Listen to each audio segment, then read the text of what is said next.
નમસ્કાર મિત્રો, ઈપીએફઓની પહેલી અને મુખ્ય યોજના છે કર્મચારી ભવિષ્ય નિધિ યોજના એટલે કે ઈપીએફ સ્કીમ।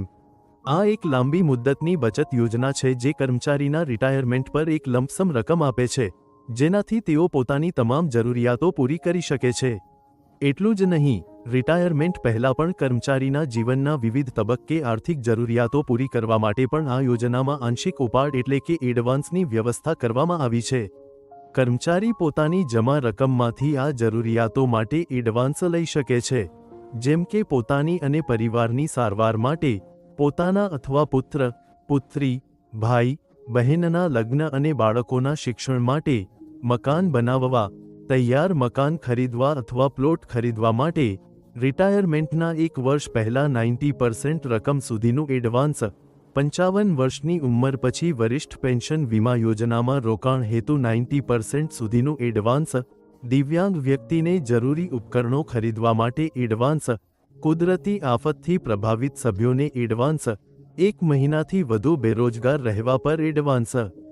પરંતુ આ બધા એડવાન્સ માટે કેટલીક શરતોનું પાલન થવું આવશ્યક છે, જેમ કે લઘુત્તમ સેવાની મુદ્દત, લઘુત્તમ બેલેન્સ અને એડવાન્સની મહત્તમ સંખ્યા। કોઈપણ પ્રકારના એડવાન્સમાં તમે એકવારમાં વધુમાં વધુ કેટલી રકમ ઉપાડી શકો છો તે પણ યોજનામાં નક્કી છે। અને હવે વાત બીજી યોજનાની એટલે કે કર્મચારી પેન્શન યોજના। જેમ કે અમે તમને પહેલાં જણાવ્યું હતું કે આના સભ્ય બનવા માટે મહત્તમ વેતન મર્યાદા 15,000 રૂપિયા છે।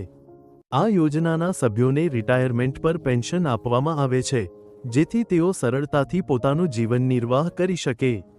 આ અંતર્ગત ઘણી પ્રકારના પેન્શન મળે છે, જેમ કે સભ્યને 58 વર્ષની ઉંમર પૂરી કરવા પર માસિક પેન્શન મળે છે। આ માટે ઓછામાં ઓછી સદસ્યતાની મુદ્દત 10 વર્ષ છે। સભ્યના મૃત્યુ પર તેમની વિધવા અને બાળકોને પેન્શન, જો વિધવા જીવિત ન હોય તો તેમના બાળકોને અનાથ પેન્શન, મૃતક સભ્યની પત્ની અને બાળકો ન હોય તો માતા પિતાને પેન્શન, પરિવારમાં કોઈ ન હોય તો નોમિની પેન્શન, સેવાના સમયગાળા દરમિયાન સંપૂર્ણ અને સ્થાયી અપંગતા થવા પર અપંગતા પેન્શન, સભ્ય પેન્શન સિવાય અન્ય કોઈપણ પેન્શન માટે ઓછામાં ઓછી સેવાની મુદ્દતની શરત નથી। એટલે કે સભ્યના મૃત્યુની સ્થિતિમાં 1 મહિનાની સેવા પર પણ સભ્યના આશ્રિતોને પેન્શન આપવામાં આવે છે। ઈપીએફઓની ત્રીજી સ્કીમ છે ઈડીએલઆઈ સ્કીમ। ઈપીએફ યોજનાનો દરેક સભ્ય આ યોજનાનો સભ્ય આપમેળે બની જાય છે। આ યોજનામાં સભ્યને કોઈ યોગદાન આપવું પડતું નથી અને ફક્ત નોકરી આપનાર 0.5% યોગદાન આપે છે। આ યોજના હેઠળ નોકરી કરવાના સમયગાળા દરમિયાન સભ્યના મૃત્યુના કિસ્સામાં પરિવાર અથવા નોમિનીને વીમાની રકમ એકસાથે મળે છે, જે સભ્યના ઈપીએફ ખાતામાં છેલ્લા 12 મહિનાના બેલેન્સ પર આધાર રાખે છે। આ રકમ વધુમાં વધુ 7 લાખ રૂપિયા સુધીની હોઈ શકે છે।